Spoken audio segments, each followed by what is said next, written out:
लकड़ी ले लो, लकड़ी एकदम करारी सूखी सूखी मोटी मोटी लकड़ी ले जाओ। अरे ओ बड़ी दीदी, लकड़ियां खरीद लो, बहुत ही अच्छी आंच पकड़ेंगी चूल्हे में, सदाबहार वाले पेड़ की लकड़ी हैं। अरे नहीं नहीं भाई, मुझको लकड़ी नहीं चाहिए। मेरे घर में तो फैसिलिटी वाला गैस चूल्हा लगा हुआ है, इसलिए मुझे चूल्हा नहीं फूकना पड़ता है। वह अमीर औरत मना करके आगे बढ़ जाती है। बेचारा गरीब लकड़हारा आते जाते लोगों का इस उम्मीद में मुंह देखता है कि शायद कोई उससे लकड़ी खरीद लेगा। लकड़ी ले लो, लकड़ी, चूल्हा जलाने के लिए लकड़ी। तभी एक गरीब औरत उसके पास आती है। अरे ओ लकड़हारे, ये लकड़ी का गट्ठर कितने का है? बहन जी, एक गट्ठर 30 रुपए की है। इतनी महंगी? तुम तो ऐसे दाम लगा रहे हो जैसे कि चंदन की लकड़ी बेच रहे हो। ठीक ठाक दाम लगाओ। तो आप ही बता दीजिए बहन जी, क्या दीजिएगा? एक गट्ठर के 10 रुपया दूंगी। बेचारा लकड़हारा बेहद निराश सा होकर बोला। ओ बड़ी दीदी, इन लकड़ियों को काटने में बड़ी मेहनत लगती है।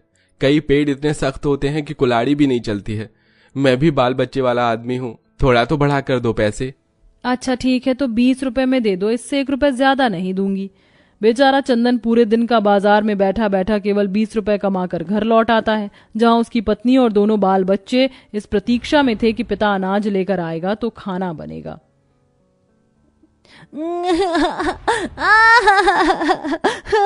नहीं नहीं नहीं नहीं, अले अले ले मेरा प्यारा लल्ला, चुप हो जा, चुप हो जा। सुरभि बिटिया, देखो तो पिताजी आ रहे हैं क्या तेरे? पिताजी आ गए माँ। क्या हुआ माधवी, मुन्ना क्यों रो रहा है? दूध के लिए बिलख रहा है, थोड़े पैसे हो तो दे दो। बड़े ही मुरझाए मन से उसने कहा। बड़ी मुश्किल से केवल 20 रुपए कमाए हैं, अगर इसे भी दूध पानी में खर्च कर दोगी तो सुरभि बिटिया को क्या खिलाएंगे और हम खुद क्या खाएंगे? मुन्ने को चीनी पानी पिला दो, थोड़ा शांत हो जाएगा।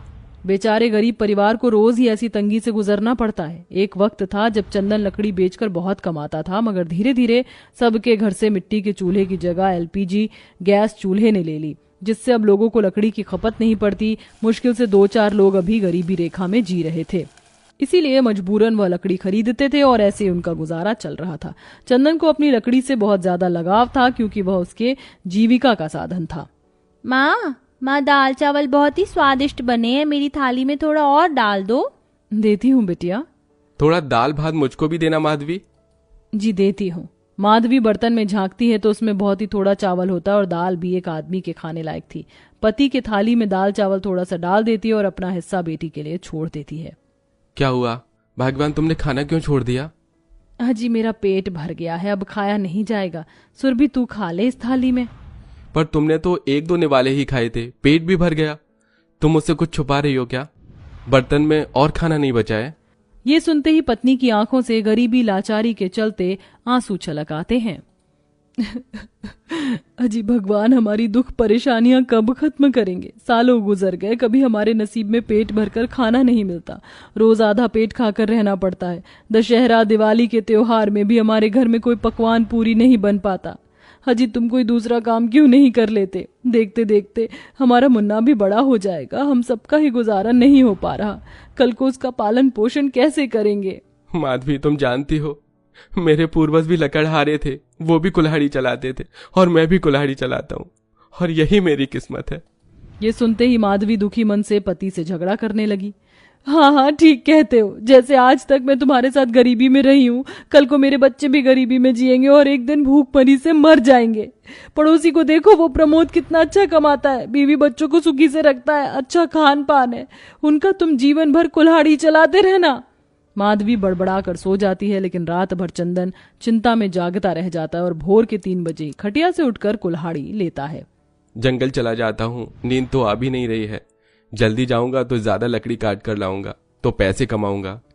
यही सोचकर चंदन कुल्हाड़ी लेकर जंगल चला जाता है, जहां चारों तरफ सन्नाटा ही सन्नाटा छाया हुआ था। तभी वह जंगल के एक खोखले पुराने पेड़ में, जो कि नदी के तीरे ही लगा हुआ था, उसमें आग लगा देखता है। पेड़ धू धू करके जल रहा था। हे भगवान, इस पेड़ में आग किसने लगा दी? कहीं सारा जंगल न मिट जाए, कुछ करना होगा। चंदन पास में एक मटका रखा देखता और पास की नदी से पानी भर भर कर आग बुझाने लगता है। उस वक्त उसने अपनी कुल्हाड़ी कमर में डाली हुई थी, तभी एकदम से उसकी कुल्हाड़ी नदी में गिर जाती है। अरे नहीं, मेरी कुल्हाड़ी रुक जा, अंदर मत डूबो। बेचारा चंदन पानी में बहुत हाथ पैर मारता है, तब तक कुल्हाड़ी नदी में डूब जाती है और फूट फूट कर रोने लगता है। मेरी कुल्हाड़ी डूब गई, लकड़ी कैसे काटूंगा, बाजार में क्या बेचूंगा, मेरे बाल बच्चे क्या खाएंगे। जैसे ही उसका एक आंसू टपक कर नदी में गिरता है तभी नदी में तेज लहरें उठ जाती हैं। नदी का पानी हीरे की तरह चमकने लगता है और एक सुंदर सी जलपरी जिसके बड़े लंबे बाल थे बाहर निकलती है। तुम रो क्यों रहे हो अच्छे इंसान? मेरी कुल्हाड़ी नदी में डूब गई है, जलपरी जी कृपया मेरी मदद करिए। अच्छा शांत हो जाओ, मैं ढूंढती हूँ तुम्हारी कुल्हाड़ी। जलपरी डुबकी लगाती है और हीरे की कुल्हाड़ी लेकर निकलती है और मुस्कुराकर बोलती है, यही है ना तुम्हारी कुल्हाड़ी? चंदन कुल्हाड़ी को टुकुर टुकुर देखकर बोला, नहीं नहीं, ये मेरी कुल्हाड़ी नहीं है। अच्छा तो जरा ठहरो। दूसरी बार जलपरी एक सोने की कुल्हाड़ी लेकर निकलती है। ये तो पक्का तुम्हारी कुल्हाड़ी होगी, लकड़हारा मुंह लटकाकर बोलता है। नहीं नहीं, ये सोने वाली कुल्हाड़ी भी मेरी नहीं है। मेरी कुल्हाड़ी पुरानी सी लकड़ी की है, वो मेरे पूर्वज की अमानत है जलपरी जी। अच्छा रुको मैं देखती हूँ। तीसरी बार जलपरी पुरानी कुल्हाड़ी के साथ निकलती है। देखो यही है ना तुम्हारी कुल्हाड़ी? तभी चंदन आनंदित होकर कहता है, हाँ हाँ, यही है मेरी कुल्हाड़ी। आपका बहुत बहुत धन्यवाद जलपरी जी। चंदन तुम बहुत ही ईमानदार इंसान हो, तुम्हारे अंदर छल कपट बिल्कुल भी नहीं। तुम्हारा दिल सोने के जैसा है, इसलिए मैं तुम्हें ये सोने की जादुई कुल्हाड़ी दे रही हूँ। तुम इससे कोई भी इच्छा मांगोगे तो ये पूरी कर देगा। अच्छा मित्र, अब मैं चलती हूँ, अलविदा। लगड़हारा खुशी खुशी जादुई सोने की कुल्हाड़ी लेकर घर आ जाता है और पत्नी को सारी बात बताता है। अजी ये जादुई सोने की कुल्हाड़ी तो पारस पत्थर के जैसे चमक रही है, एक बार इससे कुछ मांग कर तो देखो। तुम ही मांगो ना माधवी। हमने बरसों से अच्छा खाना नहीं खाया, जादुई सोने की कुल्हाड़ी हमें अच्छा खाना दो। तभी सोने की कुल्हाड़ी तेज सुनहरी रोशनी से भर जाती है। तभी उनके सामने स्वादिष्ट व्यंजन आ जाता है। अजी जलपरी ने तो सचमुच में तुम्हें जादुई सोने की कुल्हाड़ी दी है, अब हमारा भाग्य बदल जाएगा। माँ पिताजी देखिए मेरी फ्रॉक कितनी फट गई है, मुझे इस जादुई सोने की कुल्हाड़ी से एक सुंदर सी फ्रॉक दिला दीजिए।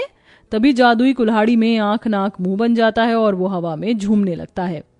क्यों नहीं मेरी प्यारी परियों की रानी। तभी सुरभि के सामने रंग बिरंगे नए नए फ्रॉक आ जाते हैं और जब वह घर मांगते हैं तो घर आ जाता है। सवेरा छाने पर जब पड़ोसन की पत्नी चंपा उनका इतना बड़ा घर देखती है तो उसके सीने पर सांप लौट जाते हैं।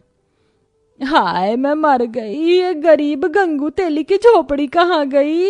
इसने इतना बड़ा घर कैसे बनाया? चंपा दौड़ती हुई आकर प्रमोद को जगाती है।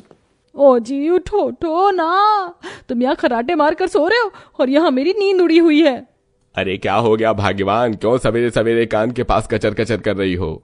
अरे हमारा वो पड़ोसी है ना लकड़हारा, उसने बहुत बड़ा घर बना लिया है, पता करो उसके पास कौन सा खजाना हाथ लगा है।